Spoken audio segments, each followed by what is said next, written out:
Charles, I hired you because you were smart. I'm killing you for the exact same reason. My boss, Josh Allen, didn't even look up from his phone as his bodyguard stepped toward me. I was standing on the edge of a 40th floor construction site, clutching a flash drive that proved Josh had stolen billions from our clients. Josh, please, I gasped, the wind whipping my hair. I've worked for you for 10 years. I made you a billionaire, and that's the problem. Charles, Josh said, finally looking at me with a cold, empty smile. You know where all the bodies are buried. It's time you joined them. The bodyguard's hand hit my chest. It wasn't a struggle. It was a simple, professional shove. The world tilted, the lights of the city turned into streaks of fire, and I fell. I spent 10 years building Josh Allen's empire, and he rewarded me by turning me into a ghost.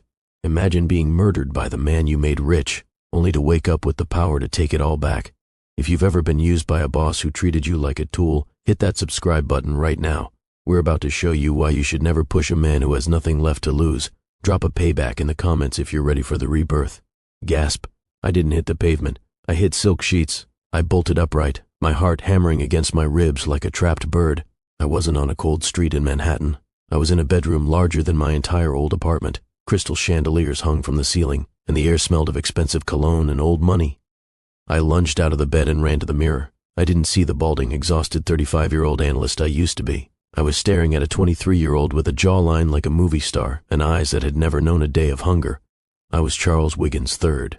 The world knew him as a waste of space, the drug-addicted, partying heir to the $50 billion Wiggins global fortune. I was Charles Wiggins III. The world knew him as a waste of space, the drug-addicted, partying heir to the $50 billion Wiggins global fortune. He was a black sheep, a joke, and according to the news, he had just overdosed at a nightclub. I grabbed the phone on the nightstand. The date read, May 14th, 2024. I started to laugh, a jagged, dark sound. This was exactly 2 years before Josh Allen pushed me off that building. In this timeline, the nobody version of me was currently sitting in a basement cubicle at Josh's firm, starting the very audit that would get him killed. But now, I wasn't the analyst in the basement. I was the man who owned the basement. The door to the suite swung open. A man in a slate-gray suit walked in, carrying a leather briefcase. My blood turned to ice. It was Josh Allen. In this world, Josh wasn't my boss yet. He was the trust consultant for the Wiggins family. He was the man responsible for managing my $50 billion inheritance while I partied myself to death.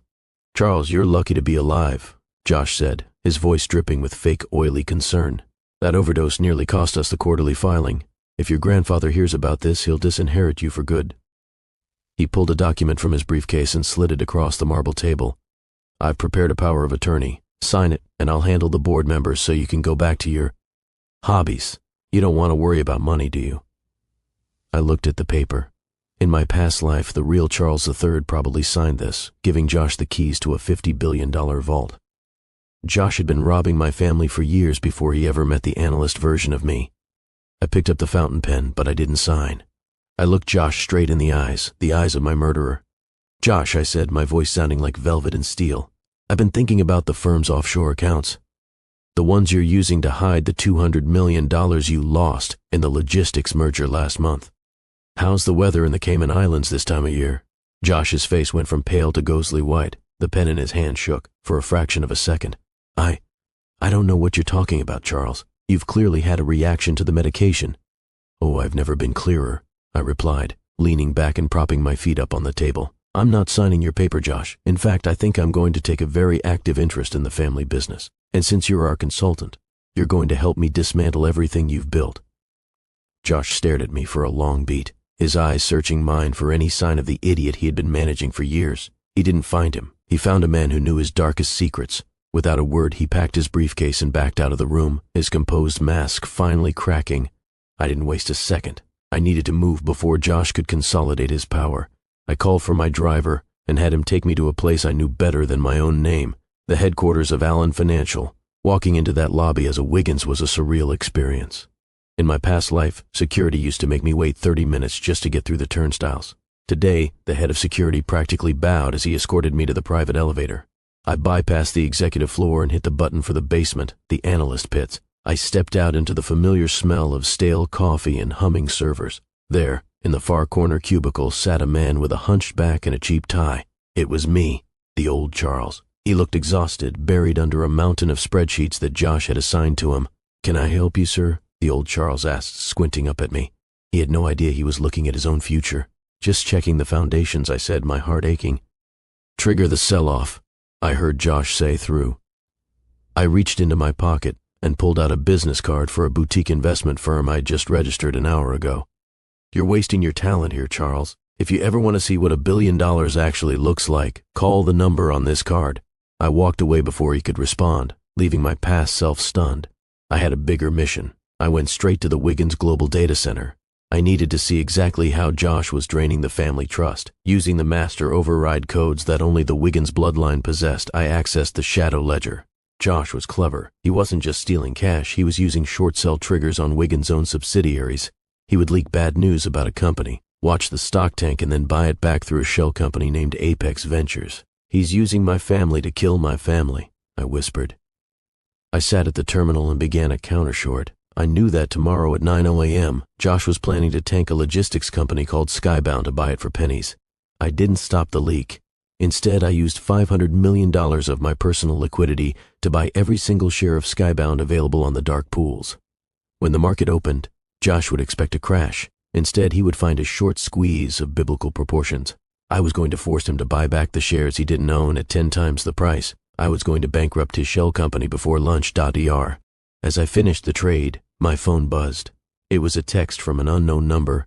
"I don't know who you are, but you're messing with the wrong people. Stay in your lane, kid." I leaned back in the ergonomic chair and smiled.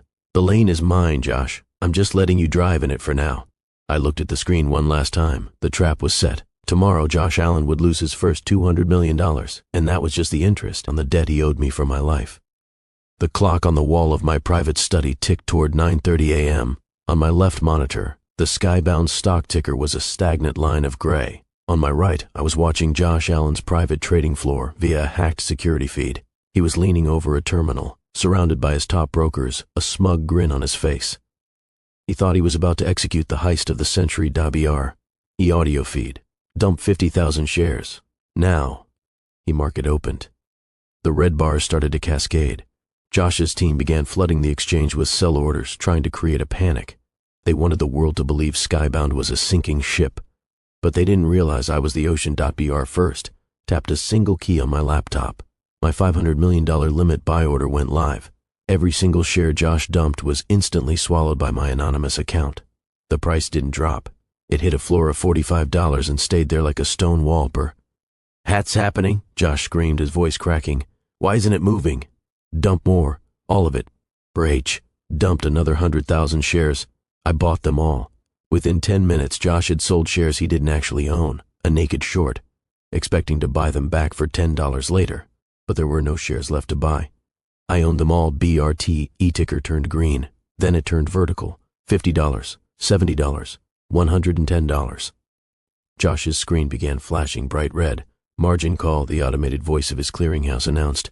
He was losing $10 million every 30 seconds. BR first, closed my laptop and walked down to the grand foyer of the Wiggins estate.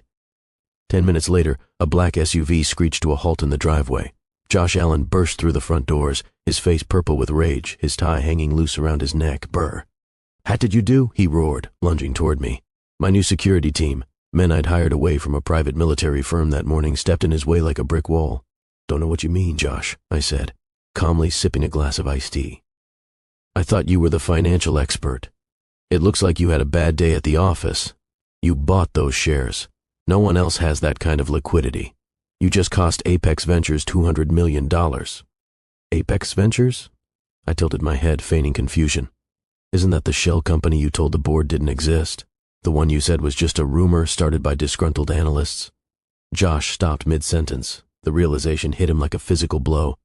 If he admitted I cost him money, he admitted he was running an illegal shell company. He was trapped. He had to eat the $200 million loss in total silence or go to prison. "This isn't over, Charles," he hissed, leaning past the guards. "I don't know how you got smart overnight, but $200 million is a drop in the bucket. I still have the trust. I still have your grandfather's ear. You're just a kid playing with a loaded gun, and you're a man who just ran out of bullets," I replied. "By the way, Josh, check your personal mail. I sent you a gift. It's a copy of the 2022 pension audit. You might want to start looking for a lawyer who specializes in terminal fraud." Josh turned and fled, stumbling over his own feet as he reached his car. He was desperate now, which made him dangerous, but he was also predictable. I knew his next move would be to go to my grandfather and try to have me committed to a psych ward. I turned to my head of security. Follow him. He's going to meet with Dr. Harris. I want every word of that conversation recorded. By 6 p.m., my security team pinged my location. Josh's car had pulled into the underground parking lot of a private clinic in Upper Manhattan. This was the office of Dr. Harris, the Wiggins family physician for 30 years. In my past life, Harris was the one who signed the medical necessity forms that kept me sedated while Josh liquidated the estate. I arrived at the clinic 10 minutes later. I didn't sneak in. I walked through the front door. The receptionist tried to block me, but I flashed a Wiggins Global Executive badge. "Family emergency," I said, not slowing down. I reached Harris's private study just as Josh was finishing his pitch. I stood outside the heavy oak door, listening through the crack. "He's dangerous, Harris." Josh's voice was strained, high-pitched. "He's having some kind of manic episode. He's throwing hundreds of millions of dollars into the market like it's play money. If we don't put him under observation tonight, the Wiggins fortune will be gone by Friday. You know what Silas Wiggins will do to you if he finds out you let his grandson blow the inheritance." "I understand, Josh," Harris replied. The sound of a fountain pen scratching on paper followed. "I'll prepare the 72-hour hold. We'll say it's a drug-induced psychosis. I'll need you to co-sign as his legal guardian in absentia." I pushed the door open.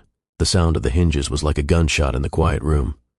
Josh jumped, nearly knocking over a crystal decanter on the desk. Dr. Harris froze, the commitment papers halfway across the desk. "Don, let me interrupt," I said, walking over and picking up the document.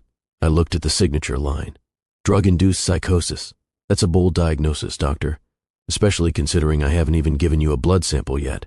"Charles, get out of here," Josh yelled, trying to grab the paper. I stepped back, holding it out of his reach. "Actually, Josh, I think you're right about one thing. There is a medical emergency in this room," I said. I pulled my phone out and hit play on a recording. It was the audio from 15 minutes ago, Josh and Harris discussing the fake diagnosis and the observation plan. Harris turned gray. That's illegal. You can't record a private medical consultation." "I can, when it's a conspiracy to commit kidnapping and fraud," I countered. I turned to the camera in the corner of the room. "And I don't need a recording. My team just finished intercepting the encrypted server you used to hide your extra payments from Josh. It turns out, doctor, you've been taking kickbacks to misdiagnose wealthy heirs for over a decade." I leaned over the desk, looking Harris in the eyes. "You have two choices. You sign a clean bill of health for me right now, along with a full medical report stating that Josh Allen attempted to bribe you to falsify documents, or I send this entire drive to the medical board and the FBI. Harris didn't hesitate. He grabbed a fresh sheet of letterhead. Josh let out a guttural scream of frustration and lunged at me, but my lead security officer, Miller, caught him by the collar and pinned him against the wall. "The game is changing, Josh," I whispered, stepping close to his face. "You thought the insanity play was your trump card, but I'm the one holding the deck. I took the signed clean bill from Harris in the confession." As I walked out, I looked back at Josh, who was still gasping for air against the wall. "Tomorrow is the Wiggins Foundation Gala, Josh. Every major investor will be there. I expect you to be on your best behavior. After all, you're still my advisor for a few more hours." The Wiggins Foundation Gala was held at the Metropolitan Museum, a sea of tuxedos and champagne where $50 billion of influence sat in a single room. Josh Allen was there, his face masked in a tight professional smile that didn't reach his eyes. He spent the night whispering board members, trying to repair the damage from his $200 million loss, still unaware that I was the one who had bled him dry. I stood on the mezzanine watching him scramble. I wasn't drinking. I was waiting for the clock to hit 10 p.m., the moment the global markets closed and the merger news would break. "Ladies and gentlemen," I said, stepping onto the stage and tapping the microphone. The room fell silent. Josh stopped mid-sentence, his glass frozen halfway to his mouth.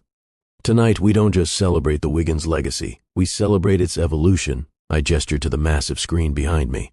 Instead of charity photos, it displayed a complex corporate organizational chart.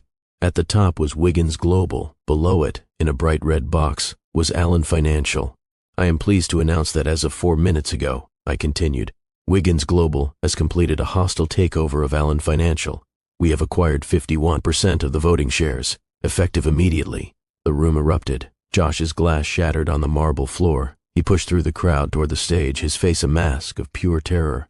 That's impossible. Those shares aren't for sale. I locked them in a private trust. You did, I said, leaning over the podium so only he could hear me. But you used that trust as collateral for your short squeeze yesterday. When your margin call hit, the bank seized the shares.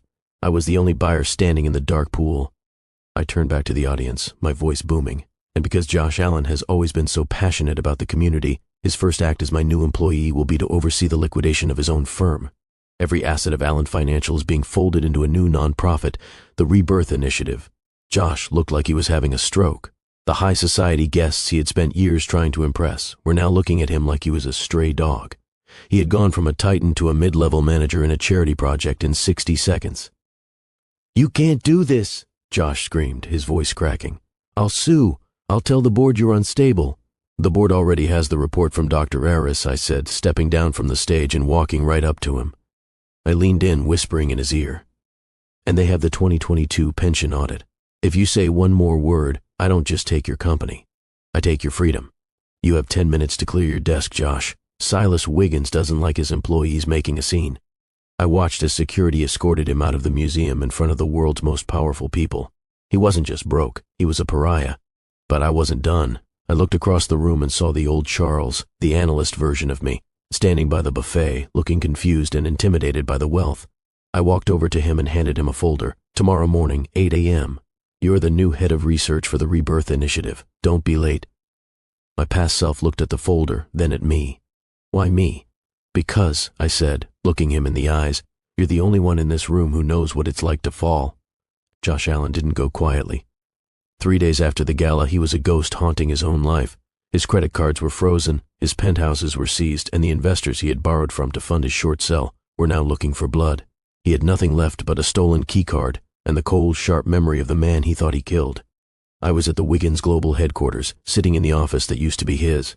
I wasn't looking at spreadsheets, I was looking at the security, feet of the basement level. My past self, the analyst Charles, was at his new desk, working with a focus I remembered all too well. He was safe for now, but I knew the monster I had created was lurking in the shadows of the building. "Sir, your grandfather's plane has touched down, Miller," my head of security said over the comms. "Silas Wiggins is 5 minutes away. He's not happy about the hostile takeover." Silas Wiggins was the original Titan. He was 80 years old, with eyes like flint and a heart like a balance sheet. He had tolerated my drug-addicted heir persona because it made me easy to ignore. Now that I had liquidated a $2 billion firm and triggered a global media storm, I was a threat to the family's stability. Before I could head down to the lobby, the lights in the executive suite flickered and died. The hum of the air conditioning cut out. The backup generators didn't kick in. "Miller? Report." I barked into the radio. Silence. Then, a voice that sounded like it was being dragged through gravel came over the channel. "He's not coming, Charles. No one is coming." It was Josh. He hadn't fled the city. He had spent his last few dollars bribing a disgruntled night shift engineer to give him access to the building's life safety systems. He had locked the elevators and jammed the cellular repeaters. I stood up, my hand reaching for the heavy glass award on the desk. The office door creaked open. Josh Allen stepped into the room, illuminated only by the moonlight reflecting off the skyscraper across the street. He looked skeletal, his eyes sunken and manic. In his right hand he held a heavy industrial flare gun, a desperate weapon for a desperate man. "You took everything," Josh whispered, the flare gun trembling in his grip. "My name, my money, my legacy. You're not Charles Wiggins. I've watched that boy for 5 years. He didn't have the spine to look me in the eye, let alone bankrupt me. Who are you?" "I'm the debt you forgot to pay," I said, stepping toward him. "I'm the 40 to floor fall you thought was an ending." Josh's finger tightened on the trigger. "You talk in riddles, but let's see how smart you are when you're burning. If I can't have this empire, I'll turn it into a funeral pyre for both of us." Just as he raised the gun, the office doors behind him were kicked off their hinges. A phalanx of security guards flooded the room, but they weren't mine. They were wearing the silver, phoenix crest of Silas Wiggins. In the center of the chaos stood a man with a silver-topped cane and a face carved from granite. Josh Allen wasn't just stealing from the Wiggins estate. He was using our name to front a massive money laundering operation for Vanguard Global, the company that's been trying to short our aerospace stock for 5 years. I pulled up the transaction logs I had recovered during the short squeeze. If I hadn't triggered that hostile takeover, the FBI would have raided this building by next month. I didn't destroy a $2 billion asset. I cauterized a $50 billion wound before it turned gangrenous. Silas leaned forward, his eyes scanning the data. He was a shark. He recognized blood when he saw it. And what about the rebirth initiative? Turning a profitable firm into a charity? That's not business, Charles. That's a tantrum. It's a tax haven, I corrected him. By folding the assets into a non-profit, we've shielded the recovered $2 billion from capital gains and created a massive PR shield. We're not just the rich Wiggins family anymore. We're the family that saved the city's pension funds. Our social capital just tripled, while the lawyers whispered. A notification pinged on the screen. It was a live feed from the police transport, taking Josh Allen to the precinct. Josh had managed to grab a hidden phone from his coat. He wasn't calling a lawyer. He was calling the CEO of Vanguard Global. Listen to me. Josh's voice crackled through the speakers, intercepted by my security team. I have the encryption keys to the Wiggins Black Ledger. If you get me out of this, I'll give you the backdoor access to their logistics network. We can crash their entire fleet by midnight. The boardroom went deathly silent. Silas's grip tightened on his cane until his knuckles turned white. Grandfather, I said, standing up. He's desperate. He thinks he's selling the keys to our castle. What he doesn't know is that I changed the locks an hour ago. Every key he has is now a logic bomb. The second Vanguard tries to use them, it will trigger an automated audit of their servers. I looked at the clock. In 10 minutes, Vanguard Global will be under investigation for cyber terrorism, and Josh Allen will have just added treason to his list of charges. Silas looked at the screen, then at me. For the first time, I saw a flicker of something that wasn't disappointment in his eyes. It was respect. You've played a dangerous game, Charles, Silas said, but you've won. For now. He turned to his lawyers. Tear up the conservatorship papers. It seems my grandson has finally inherited the one thing I thought he lacked, a killer instinct. As the lawyers scrambled to comply, I looked out the window at the city below. The war wasn't over. I had stopped the man who killed me, but I had just stepped into a world where everyone was a predator. By Monday morning, the locks on the executive elevator had been updated to my biometrics. I wasn't just the heir, I was the acting CEO. But the true power in this city didn't reside in a title. It lived in the Circle, a shadow board of 5 billionaires who controlled the infrastructure of the entire Pacific Northwest. If Silas Wiggins was the king, these people were the gods who allowed him to reign. And they weren't happy about a reborn kid disrupting their $200 billion ecosystem. The meeting took place in an underground vault beneath an old library. No phones, no tablets, no digital footprints. 5 faces stared at me through the dim light, their expressions varying from curiosity to open hostility. Charles, a woman named Helena Vance, began. She owned the city's power grid. Your little stunt with Josh Allen cost us a lot of stability. We like stability. We don't like Project Rebirth bringing the eyes of the SEC into our playground. Stability is just another word for stagnation, Helena, I said, taking my seat. Josh was stealing from you too. He was using your grid to hide high-frequency trading servers that were front-running your own energy credits. I slid a physical paper report across the table. The only way to share data in this room. He was skimming 2% off every transaction you made for 3 years, I continued. I didn't just fire him. I stopped a leak that would have eventually drained your liquid reserves.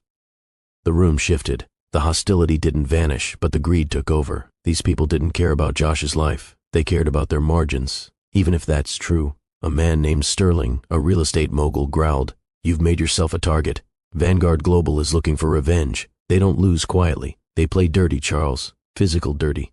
"I'm counting on it," I replied. "Vanguard is currently trying to buy up the debt on our maritime shipping fleet. They think they can squeeze our logistics. I want you all to let them." "Let them?" Helena asked, her brow furrowing.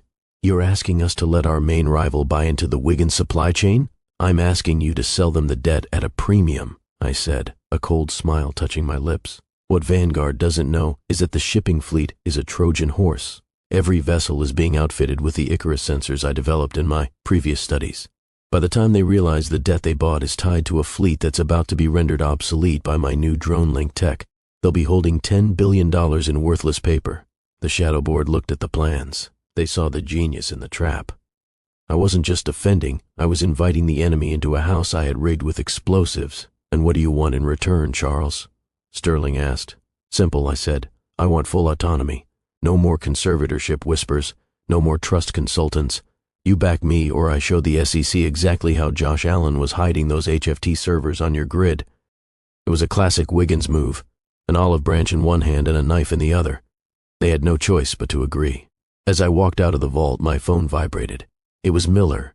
"Sir, we have a problem. The old Charles, the analyst, he's gone." He didn't show up for his first day at the Rebirth initiative, and his apartment has been scrubbed clean.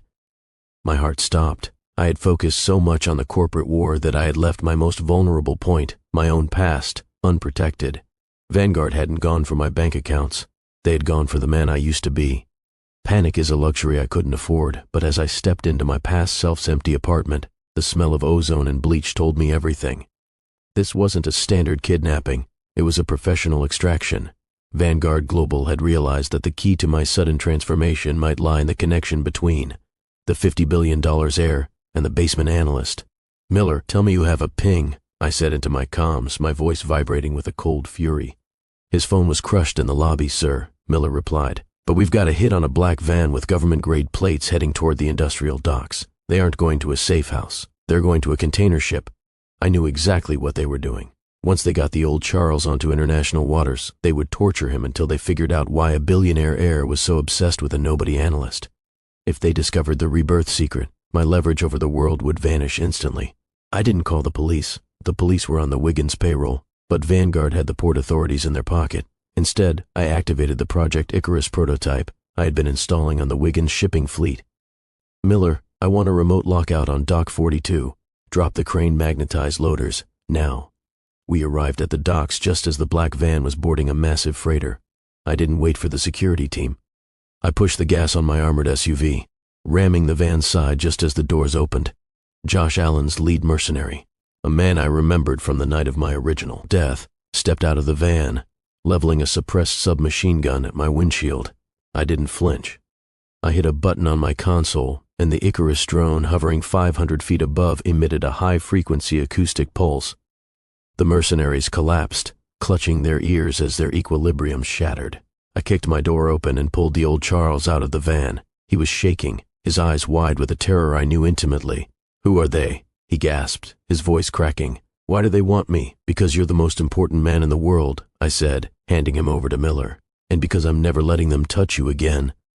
I turned toward the container ship. On the bridge, I saw a man in a white linen suit watching through binoculars.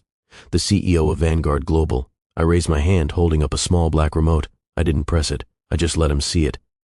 Using the ship's own PA system, which I had hijacked through the drone link, I spoke. My voice echoed across the steel and water like the wrath of God. "Vanguard, you just attempted to kidnap a Wiggins employee on Wiggins soil. That freighter you're standing on? I just bought the mortgage on it 30 seconds ago. You're trespassing on my property. Turn the ship around," I commanded, "or I'll have the automated navigation system steer you directly into the harbor seawall. I have the keys to your entire fleet now. This isn't a business deal anymore. This is a repossession." The freighter's engines groaned and stalled. The Trojan horse I had mentioned to the shadow board was already working. I had turned their own logistics against them before they even left the pier. As we drove away, the old Charles looked at me from the back seat. You're him, aren't you? You're the one who sent me that card. Why are you doing this for a stranger?" I looked at the man I used to be, the man who would have died in 2 years if I hadn't stepped in. "Because nobody else is going to save us, Charles. We have to save ourselves." I brought the old Charles back to the Wiggins estate, but I didn't put him in a guest room. I took him to the archive, a sub-basement bunker built during the Cold War that had been converted into the most advanced private server room on the planet. "Stay here," I told him. "The air is filtered, the walls are lead-lined, and the network is air-gapped. You're the only person in the world Vanguard can't find." "I don't understand," the old Charles whispered, staring at the walls of monitors. "You're a Wiggins. You have everything. Why are you risking a war for an analyst who can't even pay his rent?" "Because you're not an analyst," I said, my voice heavy. "You're the architect. The audit you started at Allen Financial, you only found the $2 billion. I know for a fact there's a second ledger, a red ledger, that links Josh Allen to a human trafficking ring masked as a global logistics company. I need you to find it." I gave him the decryption keys I had inherited from my memories of the future. While he set to work, I headed back to the executive floor. It was time to flush out the moles. I called an emergency meeting of the Wiggins Global Senior VPs. There were 12 of them. I knew, from my past life, that at least 3 were on the Vanguard payroll. I walked into the room and dropped a single heavy black box onto the table. "This is an AI-driven forensic auditor," I lied, patting the box. "It's currently scanning every internal email, personal bank record, and deleted file from every person in this room dating back 5 years. It doesn't look for theft, it looks for intent." The room went silent. I watched their faces. VP of Logistics Marcus Thorne adjusted his tie. VP of Legal Sarah Jenkins stopped breathing for a microsecond. The scan takes 60 minutes, I continued, leaning back. If the box turns green, you're clean. If it turns red, security will escort you to a room where the FBI is already waiting. However, I'm a man of mercy. If anyone wants to resign right now, with a full confession of who they were working for, I'll let you walk out with your pension and no charges. I pulled out my watch and placed it on the table. The silence was deafening. At 40 minutes, Sarah Jenkins stood up, her face trembling. I didn't have a choice. Vanguard threatened my family. Sit down, Sarah, I said, not looking at her. I already know about the offshore account in Zurich. Who else? Marcus Thorne broke next, then the head of IT. They spilled everything. Dates, codes, and the names of the Vanguard handlers. I didn't even need the box. It was a decoy, an empty shell filled with blinking LEDs. I had used their own guilt to do the work for me. As they were led away in handcuffs, my private line buzzed. It was the old Charles from the bunker. I found it, he said, his voice shaking. But it's worse than we thought. The red ledger isn't just Josh Allen. The lead investor, the man who authorized the trafficking routes. It's not the CEO of Vanguard. Then who is it, I asked. It's a signature I recognize from the Wiggins family trust, he said. Charles, it's your grandfather. Silas Wiggins is the one who built the system. The floor felt like it was falling away again. I had spent my rebirth fighting Josh Allen, thinking he was the final boss. I had looked for a monster in the dark, only to find out I was being mentored by him. I looked up at the portrait of Silas Wiggins on the wall, the shark eyes, the granite face. He hadn't stopped Josh Allen because Josh was a criminal. He had stopped him because Josh was a bad criminal who was getting caught. The revelation felt like a 40-story drop all over again. I wasn't just the heir to a fortune, I was the heir to a crime syndicate masked as a global utility. Silas Wiggins hadn't been testing my killer instinct for business, he had been testing to see if I was cold enough to join the inner circle of the Red Ledger. I walked into Silas's private study without knocking. He was sitting by the fireplace, a glass of amber liquid in his hand, looking every bit the elder statesman of the world. You look troubled, Charles, he said without turning around. Did the VPs not take their medicine quietly? Why did you do it, Silas? I asked, my voice flat. The trafficking, the Red Ledger. You have $50 billion. Why would you build a system that relies on human misery? Silas turned slowly, his expression not one of guilt, but of profound boredom. Money is just a score, Charles. Power is the ability to move things across borders without anyone asking why. To build a world-class empire, you need a shadow infrastructure. Josh was a fool because he tried to use that infrastructure for greed. I use it for control. I'm turning it all over to the authorities, I said, holding up the drive containing the Red Ledger. Everything. The firms, the fleet, and you. Silas chuckled, a dry, rattling sound. And do what? Bankrupt the Wiggins name? If I fall, the global supply chain collapses. Millions lose their jobs. The shadow board will have you killed before you even reach the courthouse steps. You're a Wiggins now. You don't have the luxury of a conscience. I looked at the drive in my hand. He was right about one thing. The system was too big to simply break. If I destroyed Silas, I destroyed the world I was trying to save. I needed a third option, the kind of move only a man who had already died once could make. I returned to the archive. The old Charles was still there, his face illuminated by the blue light of the monitors. We aren't going to the police, I told him. What? But people are suffering. You can't just let him get away with it. I'm not letting him get away with it, I said. We're going to perform a corporate lobotomy. We're going to use the Icarus drones to take control of every vessel and warehouse in the Red Ledger. We're going to automate the entire shadow network and hand the keys to a decentralized anonymous collective. Silas will still think he owns it, but he won't be able to move a single crate without our permission. You're going to steal the world's largest secret network, the old Charles asked, a glimmer of hope in his eyes. I'm going to liberate it, I replied, and I'm going to make Silas Wiggins a prisoner in his own palace. He'll keep his title, his house, and his scotch, but his power ends tonight. We worked through the night the two versions of Charles Wiggins, one with the money, one with the mind, coding the final protocol. We were building a digital cage for the man who thought he owned the world. As the sun began to rise over the skyline, the final upload hit 100%. I sent a single text to my grandfather, check your ledger, the shadows don't belong to you anymore. Minutes later, I heard the sound of a cane hitting the floor in the hallway. Silas burst in, his face contorted with a rage I had never seen. He tried to speak, but no words came out. He looked at the monitors, seeing his empire being redirected, his assets being frozen in a loop he couldn't break. You killed us, he wheezed. No, I said, standing up and standing shoulder to shoulder with my past self. I walked back into the executive suite. My desk was clean, no hidden ledgers, no shadow contracts. I hit a button on my intercom. "Sarah," I said to my new assistant, "send a memo to the board. We're doubling the R&D budget for clean energy. And tell them if anyone mentions profit margins before human impact, they can find their desk in the lobby." I sat back in the $50 billion throne. I remembered the feeling of the wind on that 40th floor, the terror of the fall. I realized then that the fall hadn't ended when I woke up in this body. It had ended today. I wasn't falling anymore. I was finally standing. The Wiggins name used to represent the shadows. Now, it represented the light. My name is Charles Wiggins III, and I am the man who died to save the world from itself.